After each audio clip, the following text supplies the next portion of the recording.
अस्सलामुअलैकुम। आज हम इल्म ज्ञान की एक बहुत अहम हदीस पर बात करेंगे जो हमें वज़ू के एक ज़रूरी पहलू के बारे में बताती है। ये सफर का मंजर है जब अल्लाह के रसूल एक सफर में कुछ पीछे रह गए थे। जब नबी वापस लौटे तो उन्होंने देखा कि सहाबा असर की नमाज का वक्त निकल जाने के डर से जल्दी जल्दी वज़ू कर रहे थे।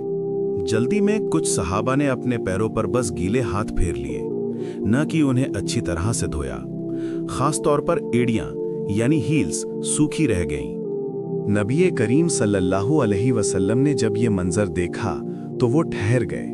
उन्होंने जोरदार आवाज में 2 या 3 बार फरमाया, वैलुन लिल अक़ाब मिनन नार, वैलुन लिल अक़ाब मिनन नार। अपनी एड़ियों को आग से बचाओ। सहाबा ने तुरंत गलती समझी और अपने पैरों को पूरी तरह से धोना शुरू कर दिया। इस हदीस के 2 अहम सबक है। पहला, वज़ू में कोई कोताही नहीं होनी चाहिए क्योंकि ये नमाज की शर्त है। अगर एड़ी का एक हिस्सा भी सूखा रह गया तो वज़ू अधूरा है और ये जहन्नुम की आग का सबब बन सकता है।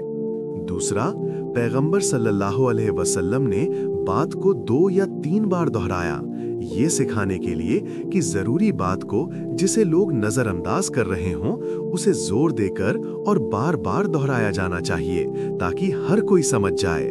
आइए हम अपनी इबादत में इस हदीस को याद रखें और वज़ू को पूरी एहतियात के साथ करें। अल्लाह हमें सही दीन का इल्म अता फरमाए। वीडियो को लाइक और शेयर करें। अगली हदीस के लिए सब्सक्राइब करें।